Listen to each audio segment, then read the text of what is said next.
ang mangidam sungi ihina kiem binni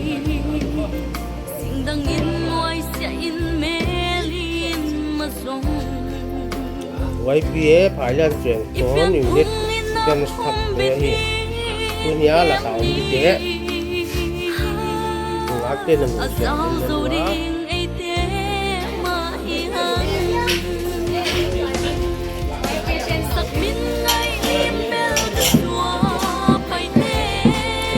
ngã tế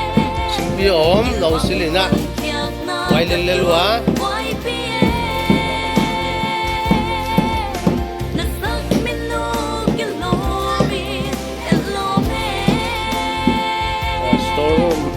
storeroom hạ siang là đấy mà lagi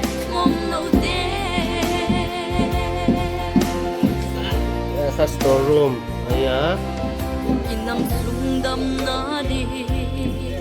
tuna ni sa te sound system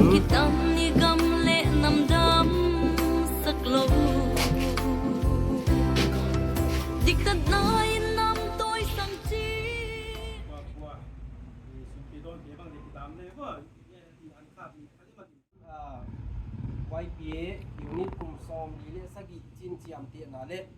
ni phatwam ngai na te ku ni chiam longa pon longa isuk jok pi sang na le ku ni chiam longa phathiat pi na namdang tatitan thegi ge na le za tak na het sang na in kum sang ni le som ni le nga i phailian chiang kon YPA unit kum som di le sagi chin na thegi ge nai na i pon lap ka sang na kane ya hi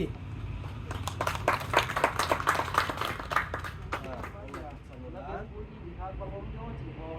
tu ni tang ai na mo ma nu la men ki ko mi na hi chi bang siap kha chi bo kha ka mi tu yang pa thom te la ka ni ngai dam na ai ki li ki ngai dam to na tu puan kon puan idea bana kum som ni le sagi ingbeng phat tuang ngai nan na sepi sep na sunga na hoi ta pi le sim hadi zia kin azar jong phatu te kham niam pha mi wang pha yung ni nga ya ni yai bang na se po sim so tin sia dia chiram dam man pia ka dia ya hi bana ma banu no pai to sia ding a hi il bang ta kai kal swan na ding om hin ka ngai tua Christian in dan poi sang ko ma ni YPA pon lam no ya hi ina sip da din ka ngai tua wai ba na hi patwa ngai ta kai na sip la ya hi kini mi malin patwa ngai wai ta kai chi dia ma patwa ngai swala ka sip la ya tua di dia ma dong ko lo pia ni na sip a pi hi chi bang ni na am din do ta sa ba na ni patwa ngai na i sip chi hi ni lamang ki di lamen na tel lo ai zia ki na hi achanga ei hun all ni zia ka sip kha ti la hi wai zo lo na patwa ngai na sip ti hi mi hon poi mo na ai ki a poi mo na diang kiak ti na ka patwa ngai na ya ei hun all ni zia kia ai ki iman wa zia kia ma na ho i ba sip ti pe ni zo a hun na a poi mo banga ki o su ong ho la na sip na ai ki le i tha kia ka e ya di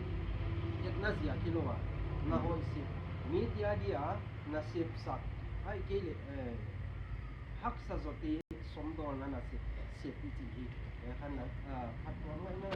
ka dia hi chi hai po bi ne de wai sa wai ba na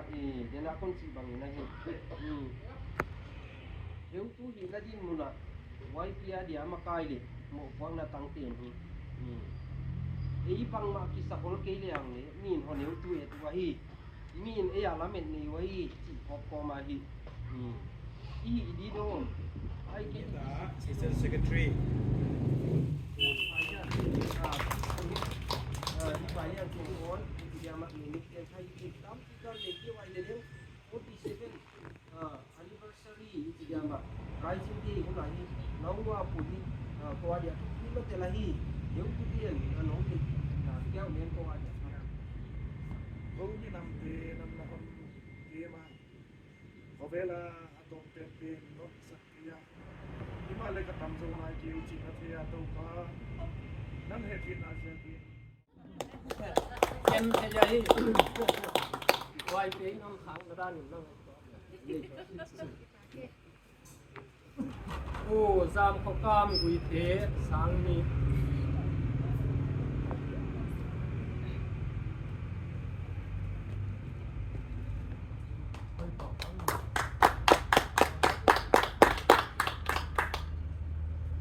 đi chín này lắm sáng mi để là tận yang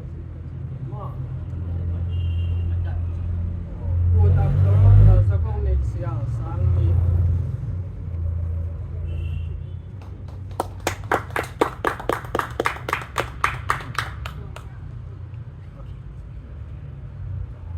đi kiếm ngoan sinh sáng mi lên là xuống là ta đi đâu à kia bên nào nè hai tiếng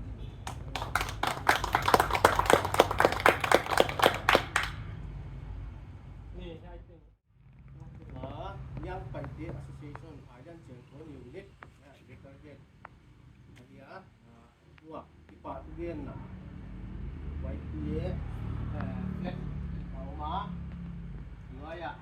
sponsor to mình thì Jing Hoi Young Paite Association Thailand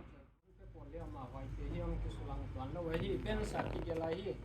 anh sponsor nào giả cô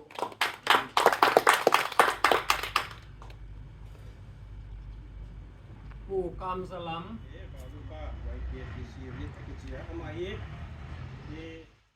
Wai ba nak gamle nam ale I Christian ni dan ni mà không nói luôn tu ông phải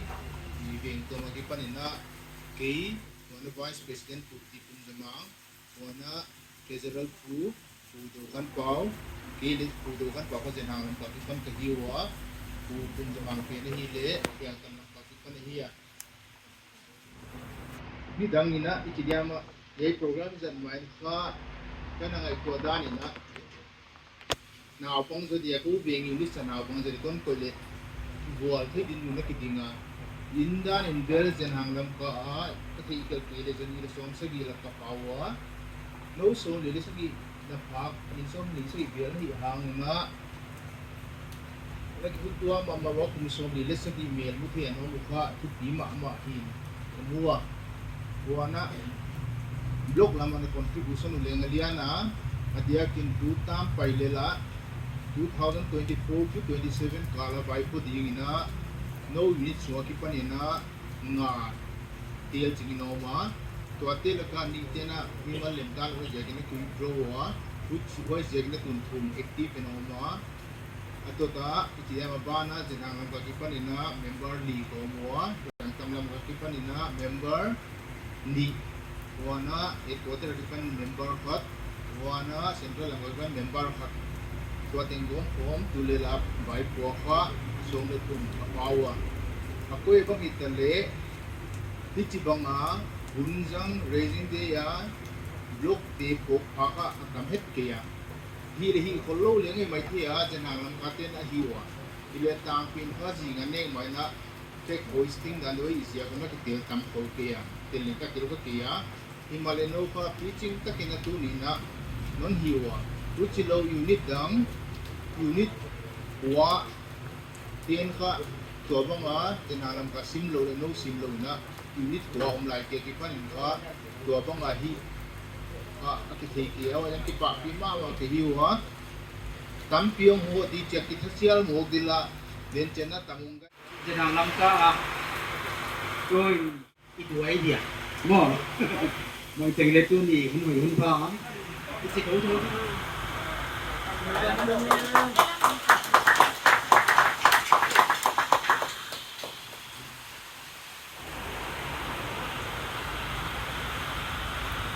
tu na ba na ko yan siya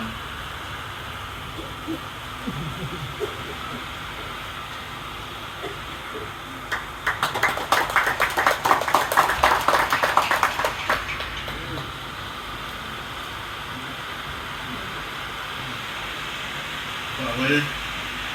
này cái cậu ấy thực hiện của tăng khi cái này mà để gọi ra cái này được